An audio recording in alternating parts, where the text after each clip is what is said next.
কুড়িগ্রামের ফুলবাড়ী উপজেলার রামরামসেন এলাকায় নবনির্মিত রহমানিয়া জামে মসজিদের উদ্বোধন করা হয়েছে। উদ্বোধনী অনুষ্ঠানে উপস্থিত ছিলেন মসজিদ কমিটির সভাপতি সহ এলাকার গণ্যমান্য ব্যক্তি ও মুসল্লিবৃন্দ।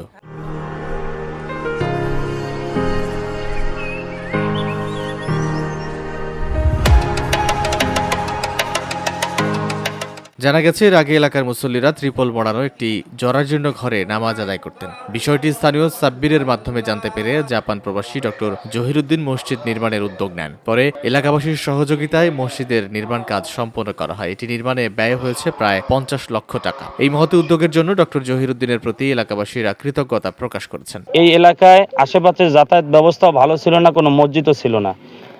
জাপান প্রবাসী ডক্টর জহিরুদ্দিন স্যারের নিজস্ব অর্থায়নে আলহামদুলিল্লাহ আমাদের এত সুন্দর একটা মসজিদ করে দিয়েছেন এবং সাব্বির আঙ্কেলের সহযোগিতার কারণে আমরা এত সুন্দর একটা মসজিদ পেয়েছি।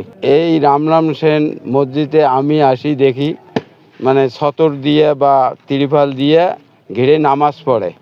এই নামাজ পড়ার ইয়েটা দেখি আমাদের মনটা একটু হলো, তাই আমি আমার ছেলে যে জহিরুদ্দিন স্যারের কাছে থাকে, ওই জহিরুদ্দিন সাহেবের অর্থায়নে আমার ছেলে সাব্বির রহমানের সহযোগিতায় এই মসজিদ করে দেওয়া হলো এবং তাদের জন্য সবাই আমার দোয়া করিবেন। একই সাথে মসজিদটি ধর্মীয় ও সামাজিক কর্মকাণ্ডের কেন্দ্র হিসেবে গুরুত্বপূর্ণ ভূমিকা রাখবে বলে আশা করছেন তারা।